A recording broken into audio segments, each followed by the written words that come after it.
Hello everyone. So today we are going to start our first topic, that is the basic economic problem.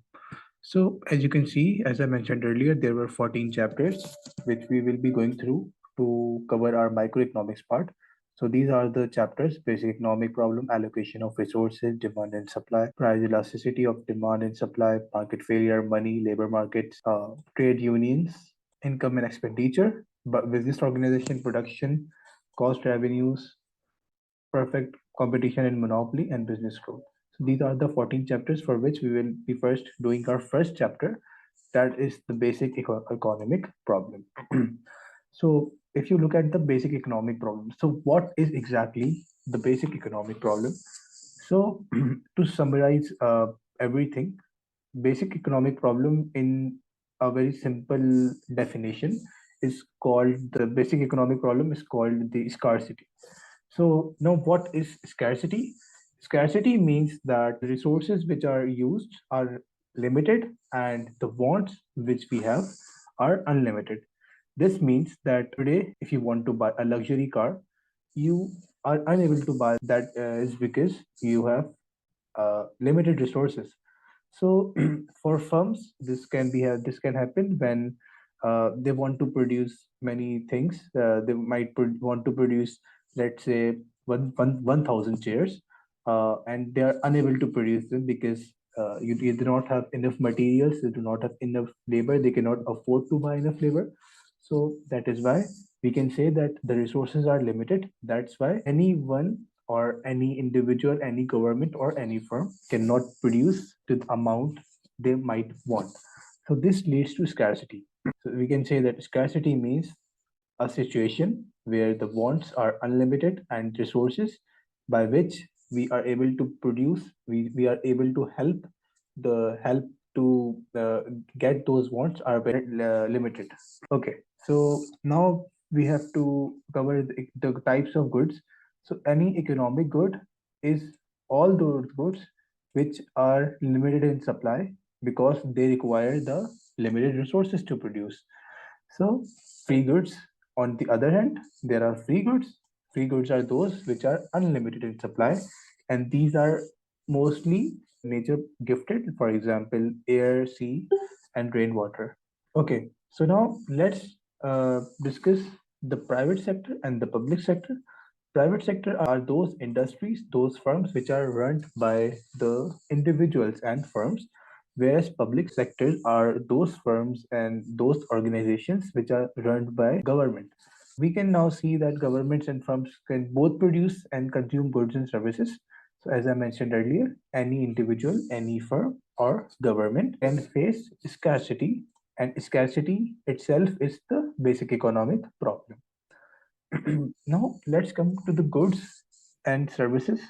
So goods are anything which are tangible. You can taste them, you can touch them, you can see them. They are goods and they are tangible. Services, on the other hand, are non-tangible items such as haircuts, bus journeys, or any other kind of service which you are availing. For example, your internet access. So these are all those things which are intangible. You cannot physically touch them or physically see them. Now let's differentiate between needs and wants. Needs are all those things which are necessary for the human survival. You can, if you are not provided with those basic needs, you will be not be able to survive and you will immediately die.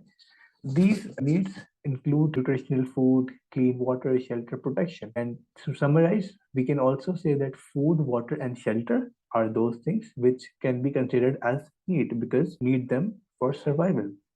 On the other hand, wants are those which are not necessary for living but can be categorized as the luxuries of life. For example, if you get essential goods, essential food, you are getting a basic vegetable to eat, so that is enough for you to survive. So your need is fulfilled.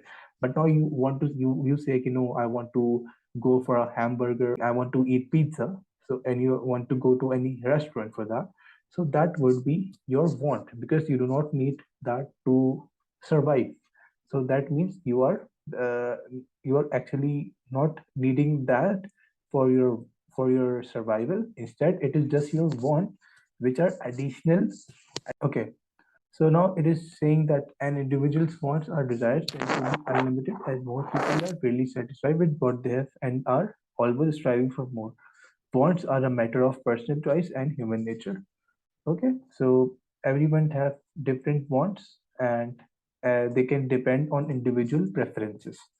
Now let's talk about factors of production. Factors of production, there are four factors of production in economics, and we call them land, labor, capital, and enterprise. So factors of production means these are those essentials which help us to produce goods. Now, land refers to all those natural resources. Now, land doesn't necessarily means that it is a piece of land. For example, a 500 yards land. That does not mean that it is the only thing which economics is describing. Economics is a very vast subject, and you'll have to see that all the natural resources such as oil, gas, coal, water, wood, metals, trees. So this includes all under the heading land. Now, labor refers to the human resources. Labor is what? Labor is different from the employee. Employee is different and labor is different. Labor means that these are those people who put their mental and their physical abilities to work in any firm or any organization.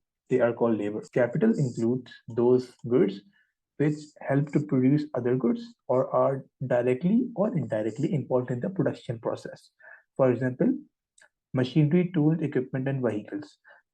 So the examples written over here, they are not directly the product itself, but they tend to help produce us those products. So these are that's why called capital. Now, enterprise. Enterprise is the risk-taking ability of a person who organizes the other three resources that are land, labor, and capital. So the enterprise is any individual. Enterprise is the ability, and the one who have this ability is called the entrepreneur. Entrepreneur is a person who has this ability of risk taking and the ability to manage the other three factors of production. So enterprise, why is he having or why is he possessing a risk taking ability? That is because he is risking himself for occurring any kind of loss or any other kind of harm which might happen to him in conducting the business activity in which he combines the land, labor, and capital. So enterprise is also a very crucial part, and due to the lack of this quality, the economies usually suffer. Okay. Now, there are two kind of industries. The one are capital intensive and the other are other labor intensive. Labor intensive are those, it's very simple concept. Labor intensive are those which which are mostly dependent on labor, and capital intensive industries are those which are mostly capital oriented, like there are machineries, tools, and equipments, and the labor is less dependent on the labors. These are those kind of firms. Now let us describe the three sectors of the economy: the primary, secondary, and the tertiary sector. So just to ease you guys, primary sector are those which extract the raw materials. Secondary are those which use that raw material to produce and manufacture the finished goods. And finally, the tertiary sectors are those which provide those goods directly to the supplier, or it can also be that tertiary sector does not provide that good, but instead they provide a service that is an intangible good. So here we have got the example. Tertiary sectors include banking, transport, hairdressing, healthcare, tourism. So these are all the services which the tertiary sector provides. Secondary sector, on the other end, uses the raw materials which the primary sector provide and use them to produce the finished goods or manufacture the products.